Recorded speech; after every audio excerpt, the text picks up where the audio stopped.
I'm Vin. I'm sorry. That's Booby. Jalpy and Ghosty. Which alliance is this? This is the Core. Okay, so this is actually their intro video. Oh, yes. Boy, boy, oh boy, oh boy, oh boy.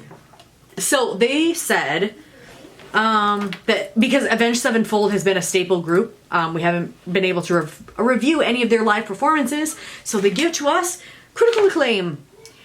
This is their live in the LBC DVD. So. Yeah. So I'm very excited to hear this. Avenged Sevenfold was one of the main.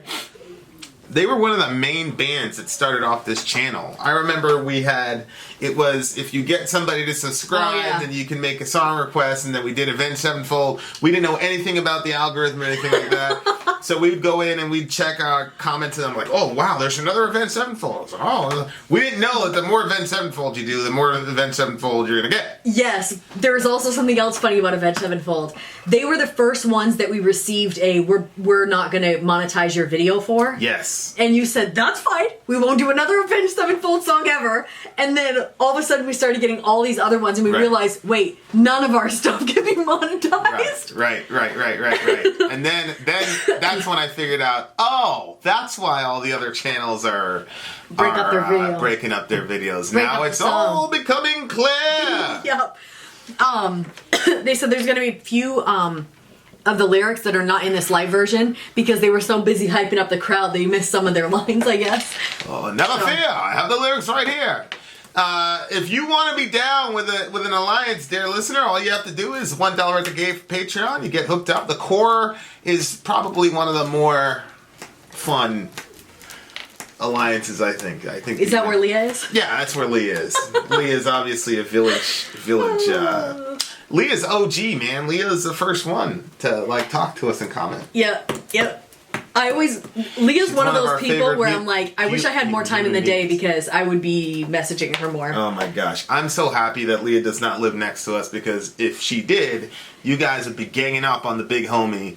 It would be fun, though. It would be fun. Admit it. Oh, it would be fun. I'd have her over for the debates and stuff. Yeah. Yeah, we'd just sit there and I'd be gone. That'd eat be popcorn and all that jazz. You'd be like, sorry, I don't think you need to be on this video. Leah's gonna be here. I'd be like, what? Get that bitch out of here. No, I'm just kidding. Well, maybe. Who can really say? Who can really say? All right. Critical acclaim. This is Avenged Sevenfold. Let's go. And go.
Broken glass, your fake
Whoa.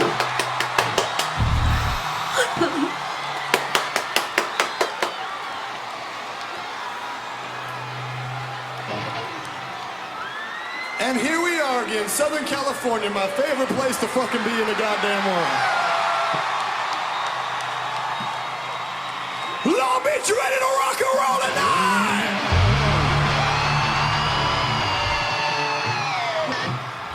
So, being from Orange County, from Southern California, I know we got a lot of hardcore, dedicated fans here tonight.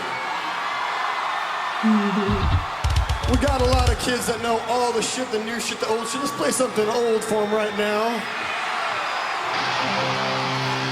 I want to see if we can get this fucking circle pit started. Can you do that for me, Long Beach? Oh, I want to be in a show right now.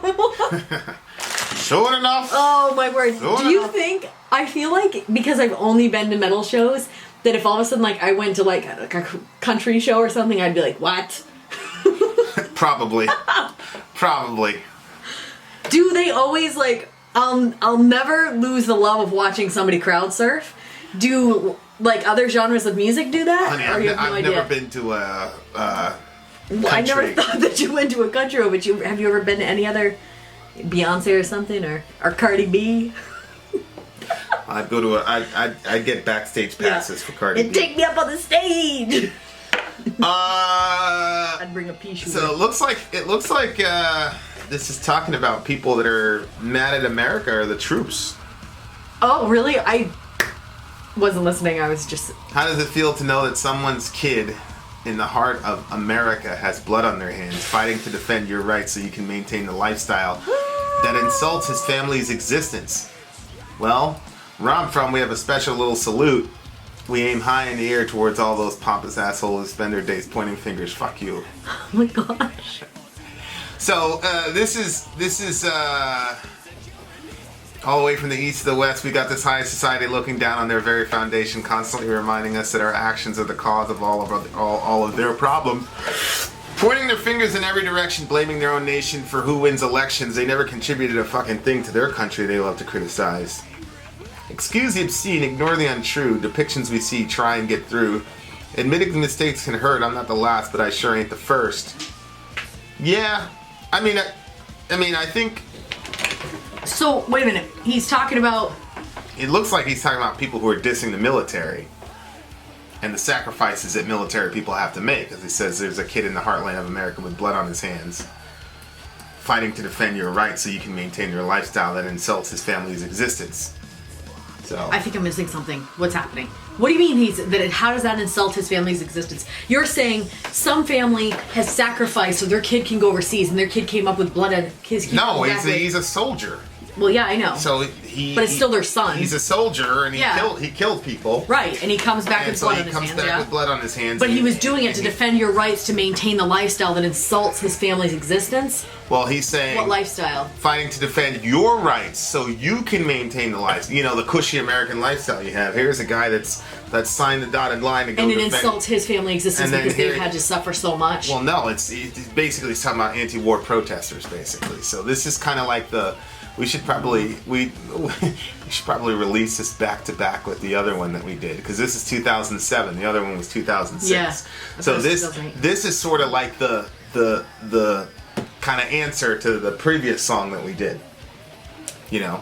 And this is the argument, like, here these guys are fighting for your freedom, and then Yeah. here you are insulting them. Yeah. Like, what's wrong with you? Of course, the retort is, the Iraq War, which is the war that he's talking about here, had nothing to do with our freedom. The Iraqis right. the Iraqis were not compromising our freedom in any way, shape, or form. So, like, I get it.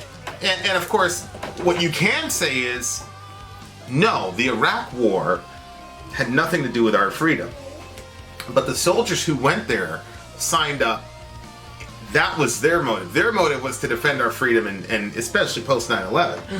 That was their motive. Now, what the government does in sending them over there is a different story.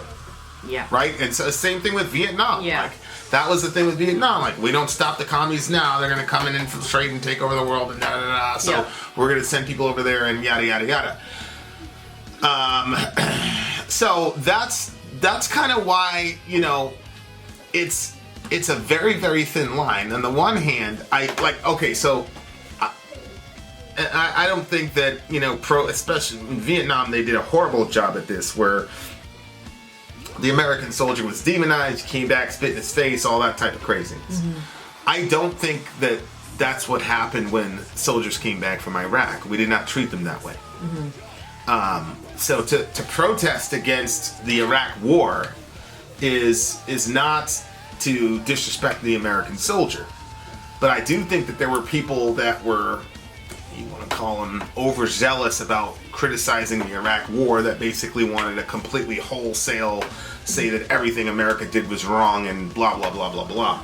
I think people have a hard time with balancing out the. It's like an either or thing. It's either we're all heroes and America is just the greatest thing since sliced bread, or, you know, America's terrible and yada yada yada. Because it's interesting when he talks about the foundation of the country. There's a big racial element there, because I'm looking at it like, yeah, the foundation of your country was you came and you took land from, you basically ethnically cleansed the people that were here, and then on top of that, you built all your capital, as Martin Luther King said. You did not build your capitalist work ethic from, you know, pull yourself up by your bootstraps. You generate a ton of revenue on slavery, free labor. So I'm looking at it like, yeah, I'm looking down at the foundation of your country for sure. Now, I'm certain that I love this country more than he does. I'm certain. Because I wasn't born here. And so when you're not born here and then you've seen other places in the world, it's different. So, but I think from his perspective, he doesn't have my perspective on it. He's looking at it like, you know, George Washington crossing the river of the sword and all that, and he's looking at it like, look, the American warfighter is what gave us the freedoms that we have now, which he and I can agree on that. It's true. The American war. If you're just talking about the American soldier, you know, they are the ones that built the society. I mean, our society is built on gunpowder and blood. I mean, those are the facts. I know. And so, like, you know, I see it from both perspectives. You know, like when I was a lot, you know, it depends on where you would catch me.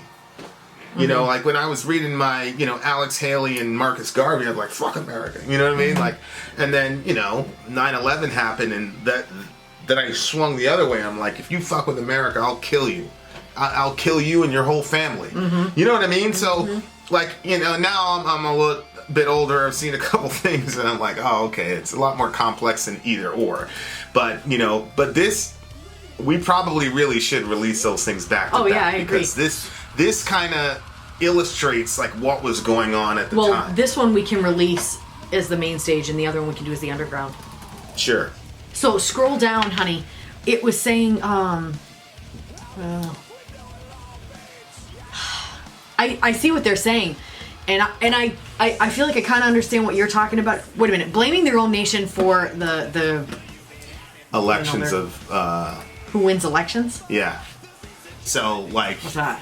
Well, other countries, they'll elect these horrible dictators or whatever, and then they'll blame America. They'll say you destabilize the region. Yeah. And his response is, yeah, they voted for who they voted for. How's that on us? Right. I see. But the answer is that I mean, and this is a very, you know, Tulsi talked about this. Tulsi and Crystal Ball from the Hill. She said, look, Saddam was a strong man. He was a terrible guy. But all of us now universally agree that the Iraq War was a mistake. Well, that means that you are leaving a strongman dictator in power. Because if you say that if all things being equal, if we didn't go into Iraq, Saddam would still be there. So, and she was talking about this, defending Tulsi, because Tulsi is saying, you know, she wants to talk with Bashar al-Assad and all the rest of it. And people are like, oh, he's a dictator, da-da-da-da-da. And Tulsi's like, yeah, what are we supposed to do? Go in there and depose another dictator in the Middle East like we did with Iraq? You see how that turned out? So, these are really, really complex issues that have these oversimplistic sort of like people that go on either side and don't have any nuance whatsoever and don't think things through. Like for example, there's the same people who are like, oh my gosh, Tulsi's terrible. She's talking to Bashar al-Assad. He's a horrible dictator. Da da da da. Are also the same people that say we should have never been in Iraq. Yeah. Well, if you say that, that means that Saddam should be there. It's just like I said with the Syria thing. Like if you're saying that we should have stayed in Syria for the sake of the Kurds, that means that we did a good thing invading Iraq then, because that benefited the Kurds exponentially. You have got to hold all these things in tension. It's not that simple. Now, do you think that it's hard for people to, like you say, hold it all in tension, or do you think that people just don't want to, they just want to see their side? Or do you think that it's really a complicated situation? There's a lot of moving parts, there's a lot of things you have to hold together to be able to see it? Or do you think that we're just too blinded by our own presuppositions and ideas? And anytime you talk about war and killing, it's an extremely emotional topic, and the people in the media who want to influence us don't have to do much work. So if you can convince a person on the right that a person who's against war is also against the troops and also hates America, then you're going to get a certain type of response. If you can convince a person on the left that a person on the right is just an evil, horrible person who just wants to go all over the world and kill people, then you're going to get a certain type of response. Yeah. And so, the clearest example of that to me was this whole Syria pullout thing, where we pulled out 1,000 troops, and you would have thought it was the end of the world. And of course, nobody's talking about it now. Yeah. Supposedly, there was going to be this giant genocide of Kurdish people that did not materialize. There is no genocide of Kurdish people happening in that area. And that's why it's all quiet now. And now it's all quiet, and you were wrong. You know, but there's no real thought that's happening, nuanced understanding of what's going on in the region, because that takes some time. And you've got to take time out and not, like I said, the Syria thing, it took us an hour, and it took us more than an hour to shoot and edit the video, but the thing's like an hour long because there are a lot of moving parts that are happening in that situation. And it was funny to me because, so I'm quoting Al Jazeera and all these places, and we were quoting a PhD student from Syria, and he was Arabic. We had to translate. We did a whole bunch of research, and then one of the comments was like, "Okay, so you basically believe everything Trump says." That's that's the mentality. That's the ideology. Perfectly encapsulated where we are in the situation. So I understand. I would have loved this song back in 2007, 2008, because that's kind of where I was. Every time I heard anybody criticize it, and there were people that really did it. There are people that really hate this country. The dude from TYT said we deserve 9/11. Yeah. His nephew or something like that. The Navy SEAL guy got his eye shot out, and he was like, "Oh, you got your eye shot." And that guy is the pinnacle of, here you are sitting in this country benefiting from the ability to have free speech, which you do not have where you were originally born, and you can go and insult a guy who is 60 million times more the man that you are, because the guy actually went over there and put in work, and here you are feeling justified in disrespecting one of in my mind, a guy who's a hero, and like I said, signed the dotted line not to go and advance American imperialism, but was willing to lay down his life for America. Regardless of what his government's motive was, we know that that's what his motive was, and so he's just up there saying all this type of craziness. I'm like, and it's one of those things where it's I cannot stand people who say things who would not say things if the person was in the room. Right. I can't. It infuriates me to no end. It's a complete violation of the code, and I know for a fact that dude would not have said that if that guy was in the room, or if he was in a room full of SEALs. It would never happen. Right, so exactly. That, there are people in this country who are like that, and I know some of them. I love them, but I'm like, man, I'm very happy that I have a virtual relationship with you, because if you'd have said that shit in the same room with me, I've got an aunt that died in 9/11. Yeah. So you got these self-righteous people who don't know what the hell they're talking about, don't know anything, and are saying dumb shit like, "Oh, we deserve 9/11," and they're, all these keyboard warriors that really don't have any courage of their convictions. And I think those are the people he's going after. But I think that you have to, you still have to be able to ingest some sort of criticism for your country. Of course. You got to be able to have that balance. But at the time, things were at such a high emotional clip that people were not able to. They couldn't. You couldn't think with any nuance because the media really would not allow you to. And then what would happen is Fox would specifically pick people on the left who were on the extreme side of the America hating stuff. So they would specifically pick those people. They would not pick like a Zonia type person. Like they would never put a Zonia type person on TV and Zonia would be like, look, hey, I'm sure Zonia would have said something like, look, man, if there are actual WMDs there and all that shit, we need to go down there and handle business. The problem is, we've got no proof. So we should listen to the UN and exercise some caution and da-da-da-da-da. What's the WMD? Weapons of mass destruction. Oh, I always forget, So Zonia, that's what Zonia would have done. She would have said, it would have been just very matter of fact, nonchalant and whatever. But you couldn't have that because normal people would be like, well, I mean, she kind of has a point. I mean, what the hell? And then she'd talk about talk about the financial and the PTSD and da-da-da-da, and she'd string it off, and then after a while you'd be watching like, well, that makes a lot of sense. But Fox would specifically choose the crazy people who literally hated America, wanted to burn the flag, yada yada yada yada yada, and it would just gin up all this emotion. And by the end of the segment, you're like, Bill O'Reilly, like he was a master at that. He would bring some crazy, and they still do it on Fox. They bring the craziest person from some crazy professor from some leftist college or whatever that does not represent the vast majority of the people on that side, but is a fringe guy. It's like, if you wanted to talk about... I feel like everybody does that. Oh, that's okay. Well, Fox were masters at that. Fox were masters at that. CNN doesn't like contrary voices at all. It's just a giant echo chamber. What Fox figured out was they could say, "Hey, we're bringing somebody from the other side," and then it would be just somebody extreme, the worst version of the other side. Yeah. So Fox was a lot more intelligent about how they smart, but did their propaganda. To me, it's like when you cheat to win a game. You know what I mean? Like, this is your job. Like, you're supposed to be bringing about... If you know that you are on purpose searching for somebody to speak on your thing so that way it'll swing really to an unreasonable level. Yeah, they wanted to portray everybody in the anti-war movement as that. Yeah. So that's what they did. Yeah. And it was extremely successful, and it engendered a lot of feelings because at the end of the day, and these guys are, they're California people. These people, like, oh, we love going to California, and they were singing this song in California, and California is supposedly the liberal mecca. And you saw how those people were, like, people love their country, man. Oh yeah. And you keep telling them, like, look, it's just like I said with the Indians and slavery. It's like, look, man, every nation on the planet has basically been built that way.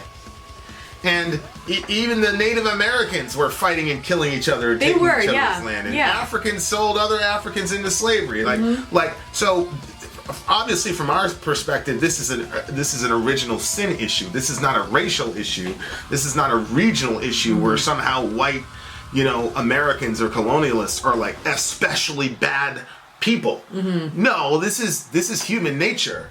And this is who we are as human beings. And, if it wasn't the white colonialist, it would have been somebody else. If a bunch of Africans would have figured out all the technology and shit that Europeans figured out, they'd have been on the boat doing this shit. Absolutely. And so, because there's all these factors that are going in and all this nuance that you have to think about, and when you just pack it into a 2-minute... It's funny, like, watching this thing, right? Like, this is probably a 30-minute video. Like... If you watch the clip at from 5 to 10 minutes, people are going to be like, oh my God, this guy hates America and he hates white people. And you watch it here and be like, oh my God, this guy is part of the military industrial complex. Like, no, dude, there's so much nuance here that you have got to stop and actually listen to what people are saying. And, so. I think you're extremely good at nuance. For me, it doesn't come as easily. It's from reading the Puritans. Like, if you read Puritan literature, like, even their titles are ridiculous. It's like the eventual triumph of the gospel, not to say that there isn't temporal and eternal suffering that's necessary in order to accomplish God's glorious end of evangelizing the world through the proclamation of the gospel, through the power of the Holy Spirit. All of that? That'll all be in the title. Like, yeah. So if you read the Puritans, then your mind just automatically starts nuancing everything. It sounds like when I had to write a book report in school and you had to do X amount of words. Yeah, and you know, this is like the inception of the Twitter generation, man. People got like, you know, they got a 5-minute time span. I cannot tell you how many times I've said like, you know, in a fireside or in another conversation, like, is that what I said? Right. There's so many ideas that are packed into certain ideas that it's very hard for people to pull it apart. Right. So, but I do think though, like you got some people from like, you know, the homestead in America and middle America and you know, the kid saw 9/11 and he, you know, he left school early and went to the recruiter and was like, yo, sign me up. Nope, I want to do infantry. You know, ASVAB. Wow. Nope. I scored high in the ASVAB. Nope, I'm doing infantry. Let's go. And you know, and their parents are like, yeah, you know, like that's how they raised them. They're, you know, that's how they are. And they don't know all the stuff about oil and WMDs and Mueller and FBI and CIA and MI. They don't know any of that. All they know is a bunch of people attacked us. They want to know who. We identified who it was, and so you go, okay, we're gonna go there. Okay, let's go. Yep. Yeah, and you know, and like there was almost like no mercy. Like it's really interesting because now everybody's pretty much flipped on the Iraq War and said it was horrible. But like a lot of people, even when you're saying that, you have to keep in mind there are thousands and thousands of people that went there for good reasons. Right. Yeah. And fought some very bad people. Not the Iraqis, because the Iraqis basically surrendered pretty quickly, just like they did with ISIS. But, you know, it opened up a chance for the Mujahideen to go out and do it. These were good kids and good families who were doing their absolute best to do what was necessary for people. So, you know, for their country. And so, like, even now, like, you know, it's a hard pill for those guys to swallow when they hear about, you know, the Iraq War and things like that, you know, because their motives are not being recognized and the whole thing is just basically being a waste, and they buried their friends and all the rest of it. Like, you know, so they're looking at it like, yo, man. You know, they buried their friends and they buried themselves in a sense because they're not the same. 100%. And then, so now it's just like the whole country is turned against the Iraq War, but there's no recognition of their sacrifice and what they were doing. Jeez. You know, That's awful. So I think that's why I think songs like this are necessary, even though I think it's oversimplistic. Yeah.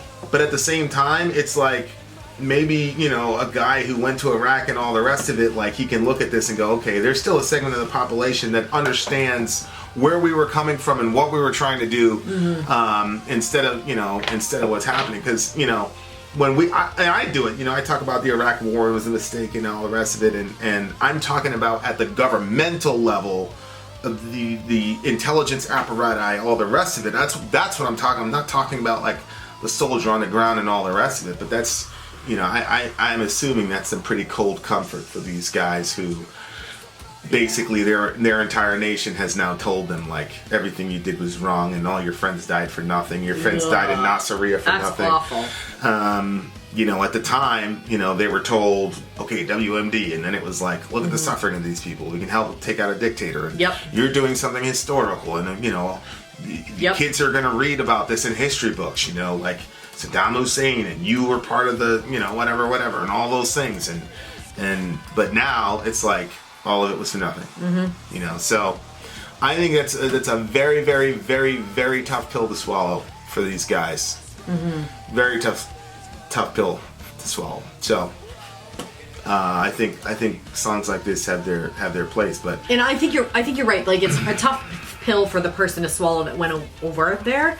But it's also parents. For the parents, because if you would let me finish. Oh, my bad. If also for the parents, because you made that sacrifice. You sacrificed for, you know, through all of that and the worries and all that stuff, and then to have people like just be like ungrateful about it and like have all these things to say about it. I don't know. That's gonna hurt. We're not good at nuance in this country. No. You know, we're not good at like slicing the, you know, making that differentiation. It's usually one or the other thing. So. Yeah. So it's tough. For me, this one was a 9.9. Oof. I really, really enjoyed it. It made me really pumped about wanting to go to a show again. I liked the energy of the crowd and the way that they were engaging the crowd and the vocal style and just all around. Like I said, I wasn't even focused on what it was lyrically. I was just experiencing the song, and I was having a lot of fun with it.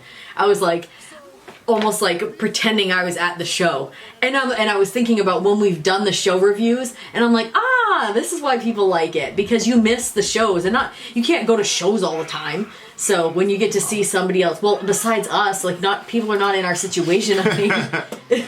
For everybody who doesn't have a YouTube channel. No, there are some people who, when it's summer season, they're going. But well, yeah, but you get my point. I mean, no, I really don't. But so everybody's just going to shows all the time. I'm saying that people feel, I think that they miss the shows and stuff like that. So then seeing a live thing, I got to experience what people feel when they see the live show when we do the show reviews and stuff. That's my only point. Yeah, that's what I said at the beginning. Like I like live shows better than. Those are my favorite forms of videos to watch. Yeah, it's weird because you always liked the live shows, and I was kind of like, eh. But now that I've been to a few shows, I'm more like, okay, yeah, I'm a fan. Yeah. Anyway. Good stuff. Good stuff, guys. 9.9 for me. What is it for you? It's a solid 9. Okay. We're gonna Vin out? Vin out. Sorry, Gone. Vin hasn't been feeling good today. You're gonna have to give him some passes.